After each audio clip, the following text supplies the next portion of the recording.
Ho, ho, ho, everybody. Shaun here from Zoobox, and we got another Christmas movie review for you. Today, we're going to be talking about 1994's The Ref. See these two people? I hate these people. How can we both be in the marriage and I'm miserable and you're content? Luck? It was Christmas Eve in Connecticut. I was minding my own business, breaking into this rich guy's house when...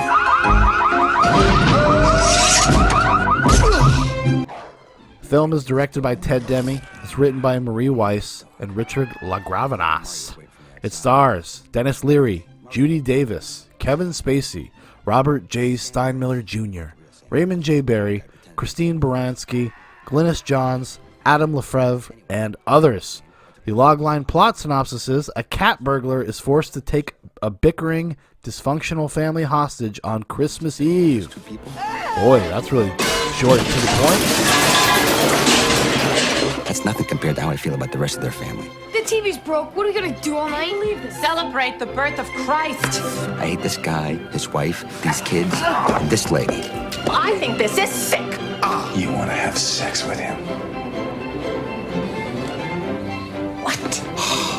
It was a nightmare. It was just, Shut up! These cops and candles and kids and booze and fruitcake and Santa Claus and... Sex and drugs and women being set on fire. Fascinating. It was such a nightmare that now I hate Christmas. I used to love Christmas, you know, food and reindeer and ties and bags of fluffy new socks. Now I even hate socks.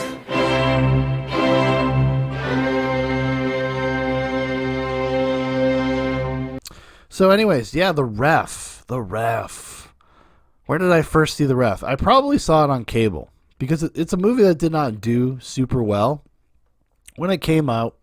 So if you had like Stars, if you had Stars, I had Stars, the Stars movie channel growing up.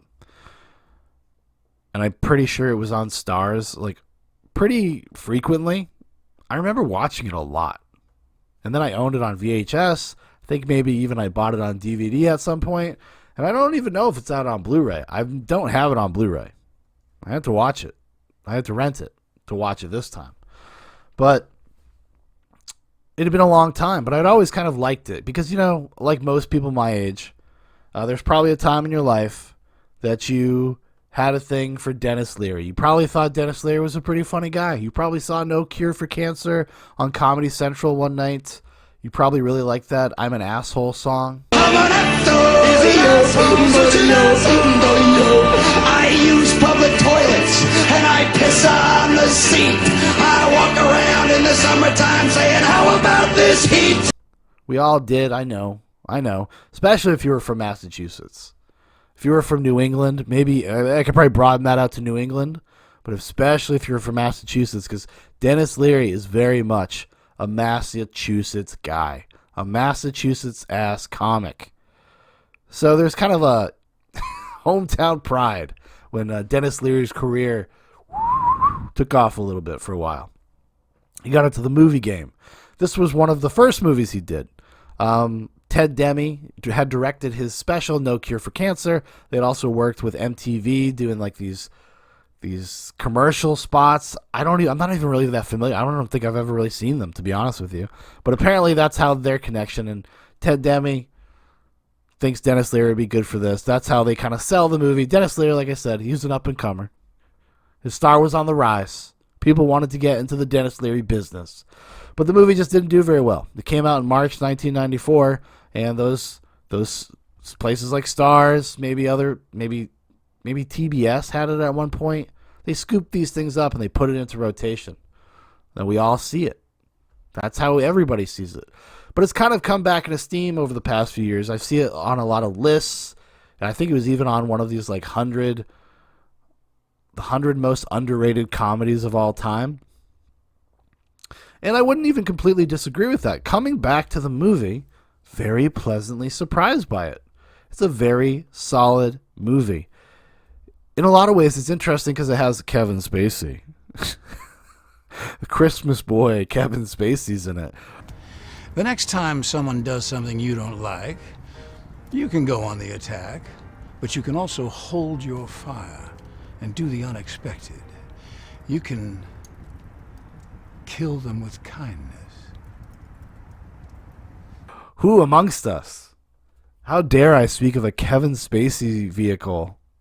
A Kevin Spacey star in the year 2021. How could I do it? How could I do it to all of us? I don't know. Why are you watching that Roman Polanski movie over Halloween? Why'd you do that, asshole? But anyways. Yeah, it's kind of an interesting movie because the Kevin Spacey connection because of American Beauty. This could have been like a prequel to American Beauty. We could create the American Beauty universe, starting with The Ref, ending with American Beauty. It's a 2-movie universe. We don't need to expand it out too far. Maybe you could add Art School Confidential in there, with the kids, the artsy-fartsy kids from American Beauty, the bag kid. You know what kid I'm talking about. But because it kind of gets at the same types of themes, the same types of ideas as upper middle class malaise and unhappy marriages, people in marriage counseling and therapy, and Me. I had this crazy dream. Do we have to do dreams? I was at this fancy restaurant having lunch, and the waiter brought me my entree. It was a salad. It was Lloyd's head on a plate of spinach with his penis sticking out of his ear. And I said, I didn't order this. And the waiter said, you must try it. It's a delicacy. But don't eat the penis. It's just garnish. Lloyd, what do you think about the dream? I think she should stop telling it at dinner parties to all our friends. and having sociopaths for children, little monster children that live in your upper middle class suburbs. And in that sense, it creates a little bit of a distance between the audience and the characters because they're not very relatable. They're kind of assholes right off the bat. Like everybody in this movie, to one degree or another, is kind of a prick. No, but there's a real amorality to everybody's intentions and what everybody's trying to get out of everything. It does try to kind of make it a little bit more heartwarming, kind of bring it home by the end. There's a catharsis there for Kevin Spacey and Judy Davis's character. But there's a lot of fun to be had in there, in this kind of apathetic, almost nihilistic, dark comedy. There's a lot of great one-liners. There's some great, kind of honest family dynamic stuff that you don't see explored very often in this kind of way, because there is some good writing that actually kind of just cuts to the heart of the kinds of people and the kinds of personalities that some people have and how those interplay with each other during the holidays. And there's a lot of fun there. You must have met a great many strange and disturbed people, Dr. Wong. My line of work, you meet some real wackos. You call your patients wackos? Yeah, they like it. And even some of the barbs that just like Kevin Spacey and Judy Davis have, the back and forth stuff, they have a great chemistry in terms of, and great timing with one another. No. What was that laugh? Like you don't know. No, I don't. Oh, yes, you're right. Lloyd's no hero. I can vouch for that. Thanks a lot. Please, I was just trying to Oh, help go you. to hell. Never have happened if you come into the store with me. Well, that makes sense. No, he chose me because I was alone. Shut up! He did not. Jesus fucking Christ! Okay. But I'm right, aren't I? You would never have taken a couple, would you? Would you? All right, no. No. Thank you. Christ. See? Happy now? Yeah, I am. Great. This is the best use of Dennis Leary I've ever seen in a movie. Dennis Leary does not overdo it. He's pretty low key. He comes in for some great funny one-liners, some great bits in the movie. Let's all go to the Sit down, bathroom. Connie. It's been... Sit. Excuse me, but I am not one of your patients. You're gonna be somebody's patient if you don't get your ass back down into that chair. Wow. Ow. I swear to God, you hit that kid one more time, and I'm gonna stick that pig's head right up your ass. Gary, are you going to let him talk to me like that? Well, hon, he is a doctor. His reactions are very on brand for Dennis Leary, but not too over the top. It's like before he became like a caricature. You know, by the time you watch something like even like Rescue Me, like he's a complete cartoon character. He's a complete cartoon character version of himself, of his own act. And it was nice to see something a little bit more low key, a little bit more honed in, a little more real feeling, you know? Because, I mean, the whole thing is completely contrived. Like, it's a stupid premise. And if you gotta get past that. You just can't take it super serious or super literally, I suppose. If there's a weird kind of unbalanced unevenness to the movie, and I think a lot of that has to do with there's so many subplots. Like, it's a 96-minute movie, and there's a ton of subplots. There's like a drunk neighbor dressed as Santa Claus. Honestly, George, what an example. Santa was mean to me. I'm serious, George. Yeah? Maybe Santa won't come back next year. Maybe him and the Easter Bunny will take a fucking cruise to Jamaica and you can eat your own lousy cook. Going around the neighborhood giving people gross fruit cakes or bundt cake things that his wife makes. There's the subplot with the sociopath son, like blackmailing somebody. There's Dennis Leary's partner trying to figure out how to get them out of there and hanging out at a bar. You can hotwire station wagons, you can hotwire a fucking boat. And just remember, if you can't, what men your age become in prison. Wet nurses. Okay, Murray? Bye-bye. Thanks. There's the small local chief of police that has like an axe to grind about other agencies wanting to come into his territory. Let's see, one other thing. Oh, yes, your Christmas wish came true. You're to be out of here the day after Christmas. Isn't that a lovely Noel? It's been swell. Bob. Yes. I nailed your wife. What? After the town meeting last August, you were in Rhode Island on business. 3 times, Bob. She said you never went 3 times, Bob. And while all that stuff is never really super well developed, it is present. It's well represented. It's represented enough where you can get it. And a lot of its times it's used as like cutaways for like non sequitur kind of jokes. Some of them are actually pretty good. Some of them are the funnier parts of the movie, honestly.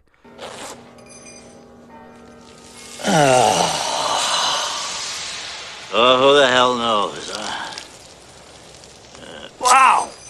It was pretty good. I really enjoyed the rewatch, the revisit. And I would recommend that people do it. And I think it kind of meets, for the most part, it meets my Christmas movie criteria. You know, it is about fellowship to a certain degree, about community, about coming together as a family. That stuff works really well in the movie. My biggest bugaboo with the movie, though, just in closing here, is the end of the movie. And I'm going to spoil it. That's why I waited to the final moments of the video. So in the original ending, Dennis Leary turns himself in to the police to show the son character that like a life of crime is no good. These are bad choices. Take advantage of the fact that you come from an affluent family that supports you and that wants the best for you. Build a better life. You don't have to. You like the idea that you would choose criminality is a little fucked. So he wants to kind of make an example of himself so the kids can see that. In the theatrical cut that they went and reshot after focus testing, basically, they help him get away. They help Dennis Leary get away, and he goes to the dock. He gets on the boat with his friend. Then he does his little mini Dennis Leary rant. Gussie? What? When are we gonna open presents? Presents? Is that what you said? Presents? I'll tell you what, as soon as we get back, we're gonna open the presents. As a matter of fact, I'll tell you, I'll save you the trouble. Your present is a giant fucking cannon, okay? And when we get back, you're gonna crawl into it, okay? I'm gonna put 2 pounds of gunpowder in there, I'm gonna light it up, and I'm gonna shoot you right out of fucking Jersey, okay? And then I'm gonna steal a car and drive to Jersey and pick up all the little fucking pieces of your body, put them in a big plastic bag, bring them back to my house, put them on the fireplace, light them on fire. I'm gonna sit down with a glass of whiskey and watch the Charlie Brown special with your ashes hitting my fucking house. Oh! Gus? What? What's that smell? Shut up. And the movie fades to black, credits roll. It just feels a little incongruent, there's like a cognitive dissonance that happens there, where you don't feel like that is the real ending of the movie. It feels very tacked on, in the same way that like the monologue scene at the end of the first Bad Santa feels tacked on, and it feels a little generic, a little cheesy. It doesn't feel like it's congruent with the movie you just watched, you know? That would be like, that's my biggest complaint of the movie. So it kind of stops it from like achieving classic status. But other than that, solid flick, good times, well worth throwing on during the Christmas season this year. I think you'd be pleasantly surprised. If you've never seen it, I think you're going to be pleasantly surprised. And if it's been a long time, I think it's better than you remember. So, anyways, thank you for watching. Thank you for listening. And we'll talk to you guys next time on Zoobox. Merry Christmas.